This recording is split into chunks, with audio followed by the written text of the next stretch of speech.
برے معاملے والا بد اخلاق کہ لوگ اس سے بھاگیں، اس کو نبی پاک صلی اللہ علیہ وآلہ وسلم نے کہا کہ بدترین شخص ہے۔ اور بھی ایک اور حدیث میں آتا ہے کہ مومن بھولا بھالا اور سادہ ہوتا ہے اور منافق دھوکے باز اور کمینہ ہوتا ہے۔ وہ گفتگو اور برتاؤ میں اپنا کمینہ پن نہیں چھوڑتا۔ تو چونکہ مومن رحم دل اور سادہ مزاج ہوتا ہے، تو پھر اسی سادگی میں کچھ مومن مسلمان جو تھے وہ کچھ باتیں یہودی منافقین کو بتا دیا کرتے تھے، جس سے نقصان بھی اٹھاتے تھے مومن۔ تو اس میں پھر اللہ تعالیٰ مومنین کو تنبیہ کر رہے ہیں کہ یا ایھا الذین آمنو، اے لوگوں جو ایمان لائے ہو، لا تتخذوا، نہ بناؤ تم بطانۃ من دونکم، رازدار اپنے سوا دوسروں کو، کہ کسی کافر کے ساتھ بھی ایسی دوستی نہ رکھیں اور نہ ایسی راز کی باتیں بتائی جائیں اور نہ ہی ان کے ساتھ کوئی دلی تعلق قائم کیا جائے۔ جیسے ترمذی شریف میں بھی ایک روایت ہے کہ نبی صلی اللہ علیہ وسلم نے کہا کہ کسی کے ساتھ دوستی کرو تو اعتدال کے ساتھ، اتنے گھل مل نہ جاؤ کہ ساری راز کی باتیں بتا دو، بلکہ اعتدال کی حد میں رہ کر۔ ہو سکتا ہے کسی وقت تمہارا دشمن ہو جائے وہ، اور تمہارے راز کھول دے اور تمہیں تکلیف پہنچائے۔ اور فرمایا کہ جس کے ساتھ تیری عداوت ہے وہ بھی اعتدال کے ساتھ ہو سکتا ہے کہ وہ تیرا دشمن کسی وقت تیرا دوست بن جائے، کہ دوستی میں بھی اعتدال ہو اور دشمنی میں بھی اعتدال ہو، کیونکہ لا یألونکم خبالا، کہ وہ کمی نہیں کرتے تمہارے ساتھ فساد کی۔ ودوا ما عنتم، اور وہ پسند کرتے ہیں کہ تم مشقت میں پڑ جاؤ۔ قد بدت البغضاء، اور تحقیق ظاہر ہو گیا ان کا بغض، من افواہہم، ان کے منہوں سے، وما تخفی، اور جو وہ مخفی رکھتے ہیں یعنی کہ جو چھپا کے رکھتے ہیں، صدورہم، اپنے سینوں میں، اکبر، وہ اس سے بھی بڑا ہے، کہ وہ ان کی عداوت اور بغض تو وہ ہے جو ان کے منہ سے ظاہر ہو گیا، ان کے سینے میں اس سے بھی بڑا تمہارے لیے دشمنی ہے۔ قد بینا، تحقیق ہم نے بیان کی، لکم الآیاتی، تمہارے لیے آیات، ان کنتم تعقلون، اگر تم عقل رکھتے ہو۔ ہا انتم اولائی، خبردار اے مومنو، تم یہ ہو کہ تحبونہم، کہ تم ان کے ساتھ محبت کرتے ہو، ولا یحبونکم، اور وہ تمہارے ساتھ محبت نہیں کرتے، وتؤمنون، اور تم ایمان رکھتے ہو، بالکتاب کلہ، سب کتابوں پر۔ کہ مومن کی شان تو یہ ہے کہ اس کا ایمان ہی کمپلیٹ نہیں ہوتا کہ جب تک وہ اپنے سے پچھلے تمام انبیاء اور کتابوں پر ایمان نہ لے آئے۔ وَإِذَا لَقُوكُمْ، اور جب تم ان سے ملتے ہو، قَالُوا، تو کہتے ہیں، آمنا، ہم ایمان لائے، وَإِذَا خَلَوْا، اور جب وہ اکیلے میں ہوتے ہیں، تو عَضُّوا عَلَيْكُمُ الْأَنَامِلَ، تو کاٹتے ہیں تم پر انگلیوں کے سرے، من الغیظ، غصے کی وجہ سے۔ قل، تو آپ صلی اللہ علیہ وآلہ وسلم کہہ دیجئے، موتو، مر جاؤ تم، بغیظکم، اپنے غصے میں، ان اللہ، بے شک اللہ، علیم، جاننے والا ہے، بذات الصدور، دلوں کے رازوں کو۔ ان تمسسکم، اور اگر تمہیں پہنچتی ہے کوئی حسنۃ، راحت یا بھلائی، تسؤہم، تو ان کو بری لگتی ہے۔ وَإِن تصبکم، اور اگر پہنچتی ہے تمہیں سیئۃ، کوئی تکلیف، یفرحوا بہا، تو وہ اس پر خوش ہوتے ہیں۔ وَإِن تَصْبِرُوا، اور اگر تم صبر کرو گے، وَتَتَّقُوا، اور تقوی اختیار کرو گے، لا یضرکم، تو نہیں نقصان پہنچائے گی تمہیں، کیدہم شیئا، ان کی کوئی بھی تدبیر، کچھ بھی۔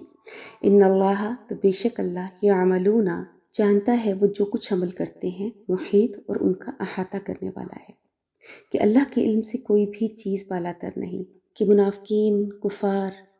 کوئی بھی کسی بھی قسم کی تدبیر کر لیں، وہ اللہ کی کھینچی ہوئی حد سے باہر نہیں نکل سکتے۔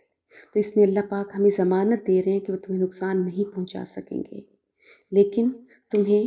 تقوی اختیار کرنا ہے، تمہیں صبر کرنا ہے، تمہیں اللہ کا دامن تھامنا ہے۔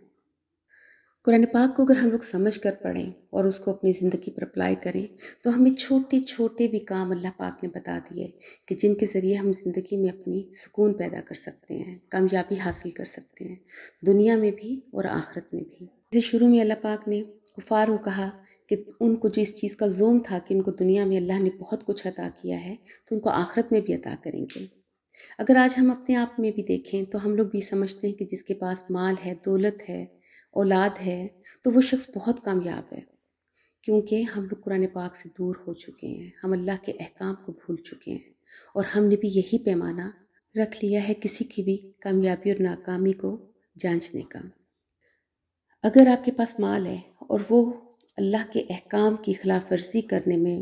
استعمال ہو رہا ہے، اور اس میں اگر ہم نے اپنے غربا کا، مساکین کا حصہ نہیں رکھا